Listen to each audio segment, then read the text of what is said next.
To think about the impacts of climate change on Africa, the easiest is to categorize them into three areas. The first is environmental impacts. Here we expect to see more flooding, perhaps many more droughts, and certainly sea level rise. All these three are going to affect the agricultural production, which of course is going to affect food security. We're going to see a lot more issues around hydropower generation, because if you have less water, that's really going to affect your output. But also we're going to see a lot of our coastal cities really beginning to suffer from flooding and simply just being inundated, which is going to be a very big problem for a lot of these highly populated cities along the coast. In the second area, we think about social implications of climate change. And as we are seeing today already, a lot more migration, refugees who are being pushed out of their regular areas. This is not only going to be affecting just how the country and the government will have to deal with these refugees all of a sudden who have no safety net, but it's also going to be an issue for the communities themselves who are displaced in terms of how to regain their livelihood. But more importantly for our governments, they are going to be thinking about what this means to them in terms of economic impact. For a lot of the countries, it is expected that, overall Africa is going to have a 1 to 2% decrease in their GDP. For the countries, this is going to translate into something even larger. Why is this important? A lot of these countries are very poor. 1 to 2% decrease in GDP is also going to have a very big impact just on their regular development agenda. So unless there is additional financing for them to be able to adapt and to be able to really respond to what's happening today, it is going to be a significant problem for them.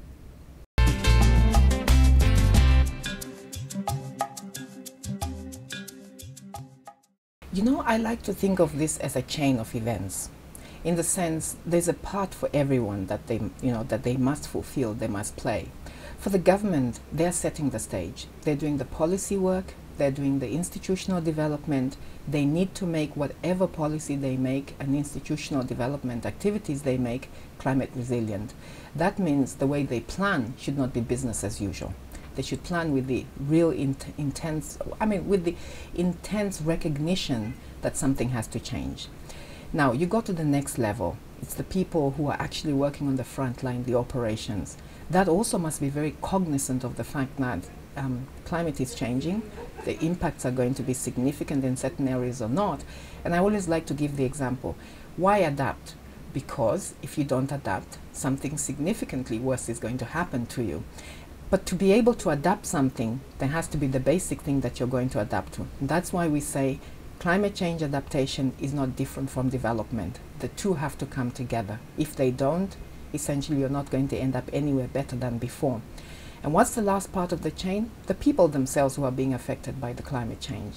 They have to not only recognize that the climate is changing, but they have to recognize that they have the power to change some of these actions that they themselves have been using, maybe for the longest time, or maybe because they believe that there was no alternative to do this. So all of these different facets have to come together, and I think if that happens with the addition of money, which we are hoping is going to come out of Copenhagen, we can hopefully begin to see a very different Africa in terms of adaptation. Of course, there's a lot of other things they also have to do in mitigation.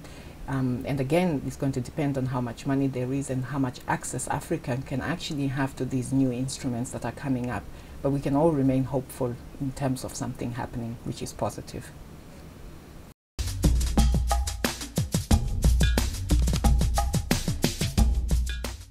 I'll touch on two projects, programs, and perhaps a third one very quickly. The first one concerns the Niger River Basin.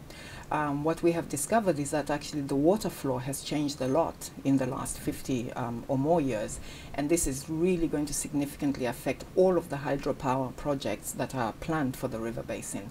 However, to understand how to calibrate these structures, we have to first of all understand what has changed in the flow.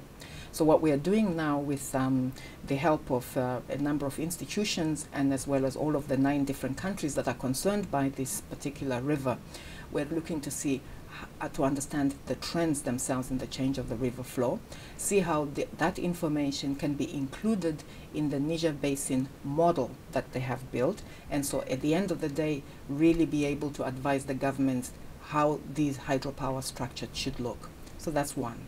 The second one is we know for sure that not all risk can be mitigated for, and not all risk can be adapted for. So there's always that part which is residual. And what we've been doing, for example, in Ethiopia and in Malawi, is to try to help the governments see how they can perhaps come up with financing schemes which are really targeting insurance for the poor farmers, where they can use that as a fallback in the context where nothing else works. And the third one, which I was going to touch on very quickly, is the integrated approach we are using, for example, in Mozambique, recognizing that the country is suffering from either very significant drought or very significant flooding. And how do you bring the two approaches together so that you have really the slow onset kind of disaster, such as a drought, being able to be planned for with a very high impact disaster such as flooding. So those are the three examples that I would give.